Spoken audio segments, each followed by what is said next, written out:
So may I suggest you something on the title, because I was reading now regarding the title of our meeting. So I think the medicine on battlefield, I think it's fine, but I don't think you need to mention about Doctor Without Borders and Intersos. I think it's okay, because it's a bit too complicated by saying Intersos, Médecins Sans Frontières, etc. So I think medicine and battlefield is fine. I think my suggestion. It's up to you. Okay, maybe we can start with introducing ourselves. Yes, please. Yeah. I'm Jakub. I'm one of the members of 21 September World Peace Day small working group. I'm here for interview with you. Thank you for your joining us. Memnun oldum.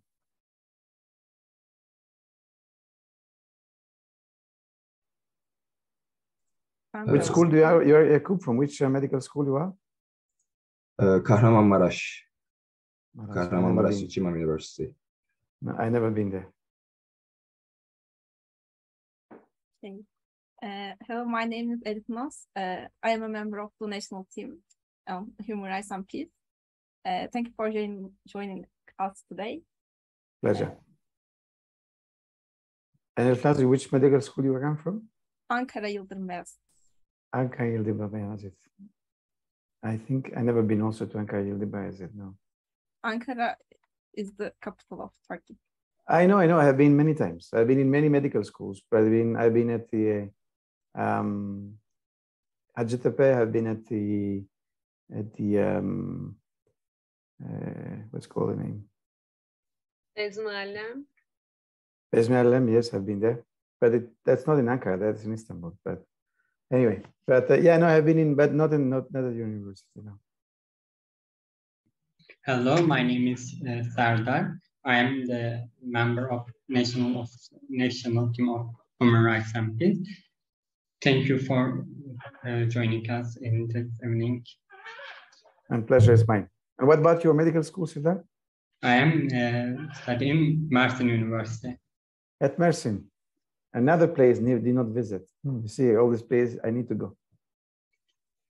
Hello, I am Zeliha Taylan, and I am a Human Rights and Peace Assistant at Türkmisk, and I am a medical student at Bezmialem University. I have been there, so that's something that I can. Yeah, maybe you can remember me from the. I do.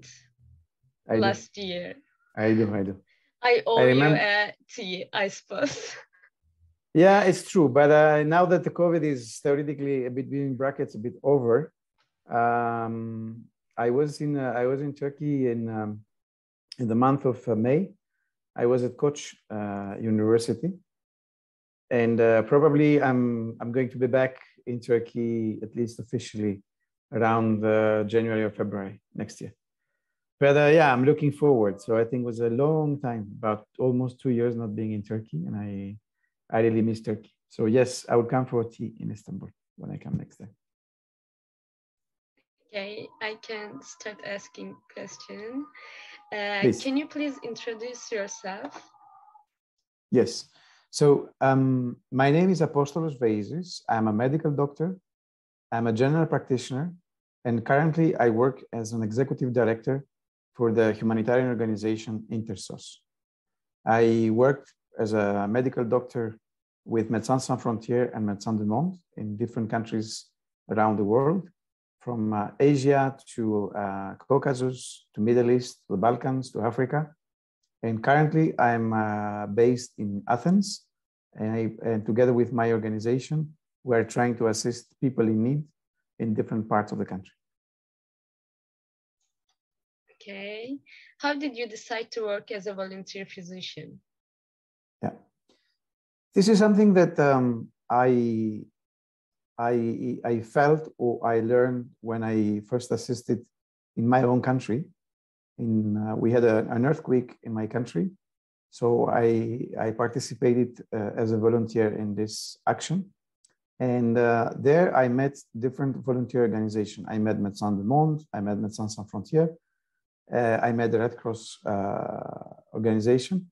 And there I understood that in addition to providing medical services in a hospital, or in a clinic, there is also another opportunity and possibility, providing medical services to communities, to people who are affected from different events like earthquakes, like war, epidemics. And I decided to join one of those projects in the Caucasus. It was a war situation. And there, in my first project, I got infected. I got infected with the idea that I would like to continue and do this job, providing assistance to people in different countries for all my life. And from that moment, I continue to do this. And I've been traveling in many countries. I've been traveling in different situations. And I promised to myself, as far as I will have the power, the energy, and my heart is working, I will continue to do that. So what is like to be a doctor in war zone? What did you realize as a result of it? Yeah. First of all, I think being a doctor in a clinic or being a doctor in a war zone is not something different. So I think your objective is to assist people. And of course, being in a war zone, you need to face different situations. You need to face a reality of children, women, and men being a victim of the war. Being in a situation that the means, your equipment or your drugs are maybe not enough, or you don't have the proper equipment to respond. And of course, the most important part is that you are in the middle of something that is also putting your life in danger. So this is something that, in addition to the reality that you're going to face by seeing patients being wounded or patients who need treatment, at the same time, you need to take care of your colleagues. You need to take care of yourself, because it's quite a stressful situation.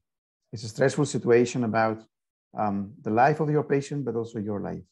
So this is something makes different from reality that working in a hospital, maybe in Ankara or in Istanbul or in another place.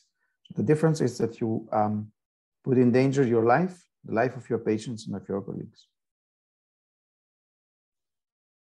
What are your thoughts as someone who has witnessed the war's impact on our world up close? Well, first of all, I think the war is something very bad. I mean, the feeling of the war is the feeling of death. It's the feeling of suffering. It's a feeling of wounded. It's a feeling of destroying houses, the feeling of destroying families. It's a feeling of people who are fleeing, being refugees, or people who are not having future. So the feeling overall, it is a dark feeling that you get. It's a dark picture that you get. And in the middle of that dark picture, you try to give a bit of hope. You try to save as many lives as you can, and you try at the same time to restore dignity of people. So I think being with people together in that moment, it's not only you are providing assistance to them, but at the same time, you are providing them a bit of hope. I remember in my missions, when I have to go to different war zones, most people that were coming out of the country, well, we were coming inside of the country. My recent program, I was in Ukraine, in the war between Russia and Ukraine. And as you know, the war is ongoing. So most of the people that were leaving the country, and people were asking me, where are you going? And I said, there are other people who remain behind. And the objective is to go and assist those people who remain behind. So it's a challenge, but also at the same time, it is something that it motivates you to go to be next to people, because as you may know, the most vulnerable people are not able to leave the country. Most vulnerable people, like elderly people, women and children, they cannot leave the country. So you need to be there with those people to be next to them, to assist them medically, but at the same time to give them a word, to give them hope that something probably it will be different, something will change. When you first arrived in the area of war, how did you feel? Well, before going into an area of war, I was feeling a little bit uncomfortable because, I had to ask myself where I'm going, how the situation will be, and what I'm going to face. At the same time, I was asking myself if I would be able to provide assistance needed. And when I arrived on the war zone areas, I had to go also sometimes among some questions to myself, especially in the evening when I was going back to my room, saying why I'm here. Because sometimes also I felt that, okay, I was afraid of a situation. And I was thinking, okay, I mean, I'm not in a work, I mean, I'm not living in a war country. So I made my choice to come here. But why did I come here? So, I mean, sometimes I felt also uncomfortable with that situation. But I remember very well the words of many other people that I met. They were telling me, do not worry, we are here and we'll help you for anything you are needed. And I was thinking that I'm the only one, but there are millions of people who are having suffering. So when you are part of the work and you continue to provide assistance to people, you just forget that moment of fear. But that I cannot tell you that we are not human beings and we don't get the feeling of being afraid sometimes. But the question is that when you are as a team and we work as a team, and I think when you show solidarity, you show solidarity to your team, you show solidarity to the people that you are assisting, and this fear, it goes away. And I think it goes away when you see that thousands, millions of people are getting assistance, and you being there, providing them assistance, but at the same time, speaking on their behalf, because I think it's important to give voice to people that are victims of the war. And I think this is our role of a doctor. The role of a doctor is not only to treat patients, the role of a doctor is to be the advocate of the patients, to be the voice of the patients in order to listen to these voices. As medical doctors, we cannot stop wars. As medical doctors, we cannot stop genocide. But as medical doctors, we can provide assistance and we can bring the patient's voice, and also as we can have a power to make the life of people better. Stopping the war, it's word of politicians, but as medical doctors also we have the power to intervene on that. Who do you think the war affected the most?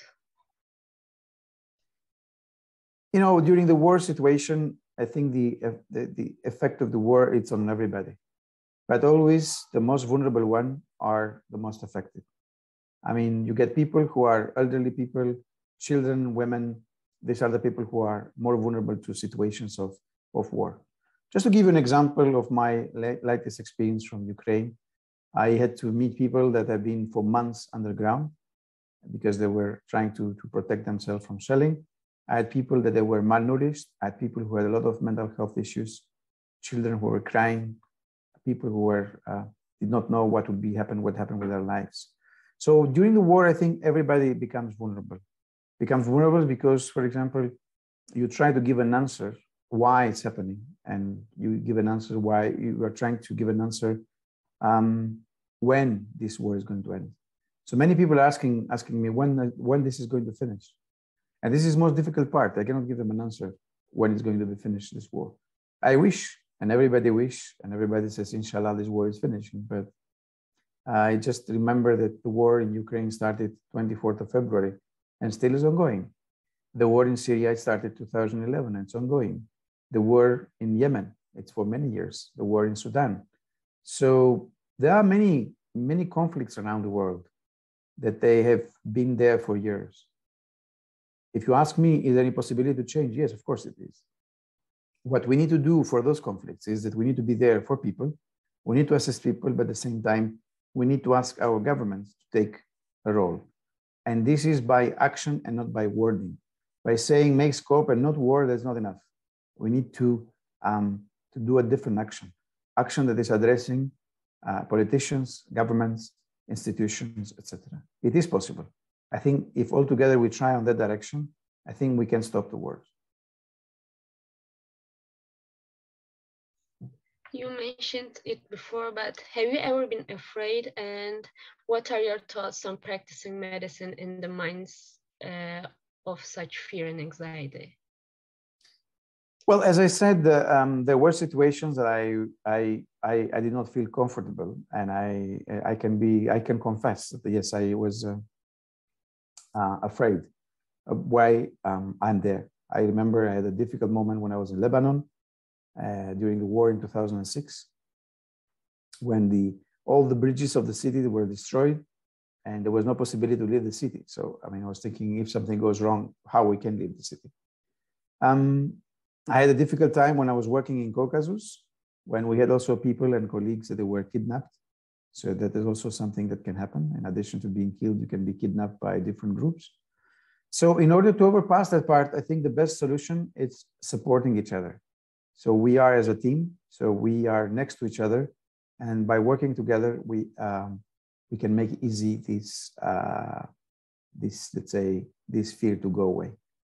And I think when you are with people together, you don't get any more of this fear, especially being with people in a refugee camp, being with people in their houses.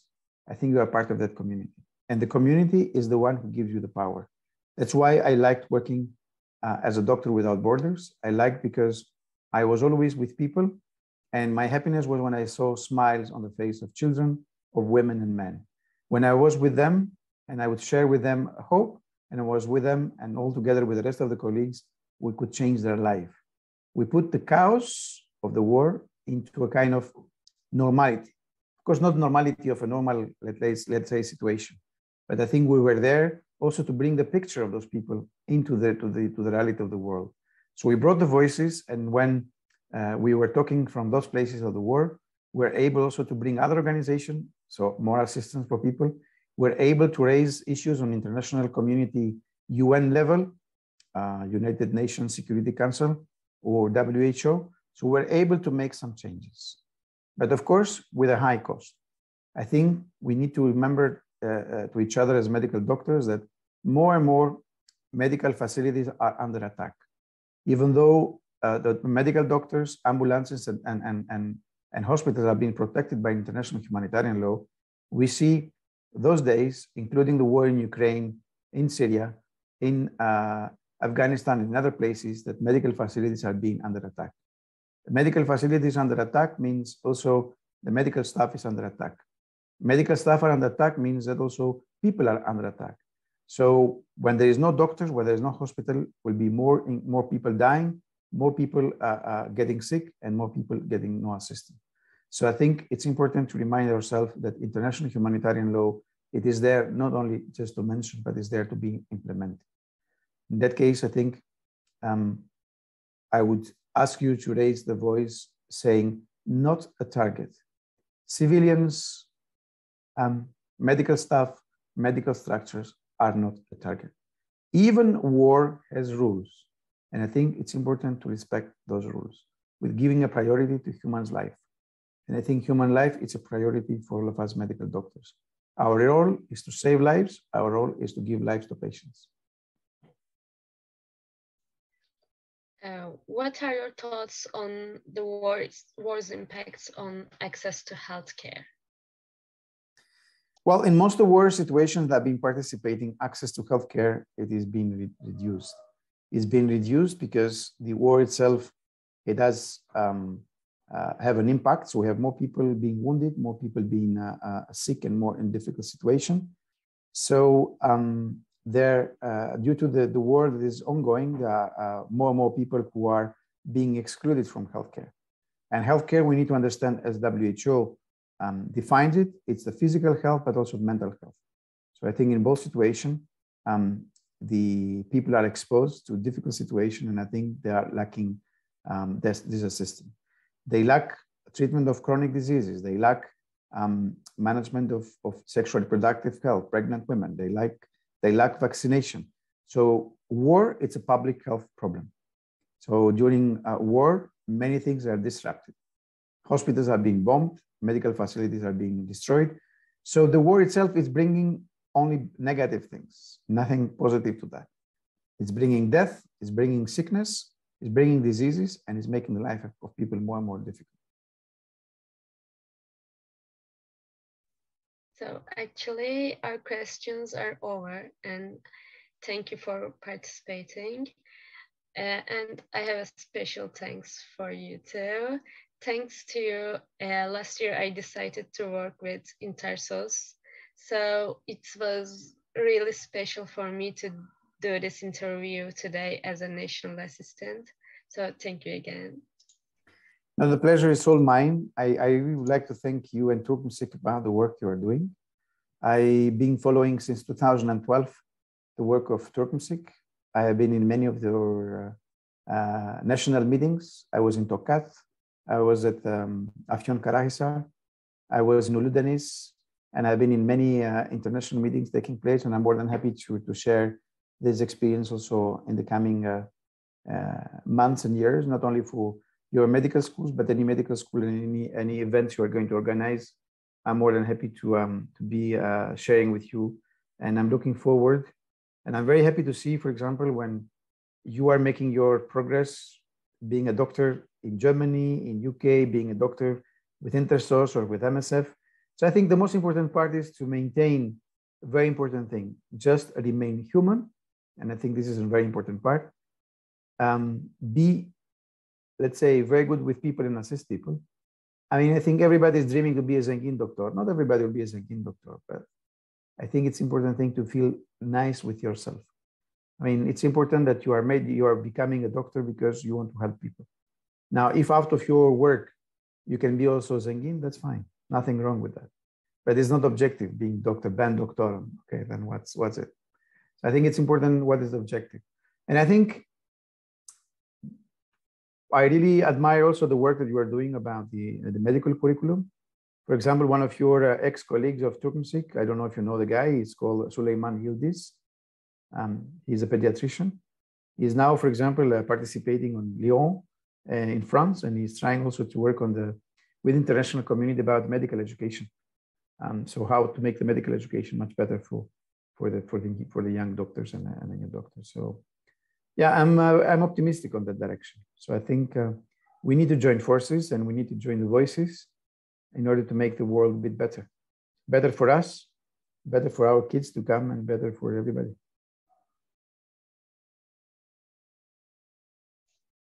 Thanks again for your informative replies. And so it is officially over. So if you want, we can finish here and we can send you a link before we published the video. Teşekkür ederim. No, I mean, I really enjoy talking to you, and I'm looking forward to have a further collaboration with you guys. I hope I answer your questions, and I think I hope it covers your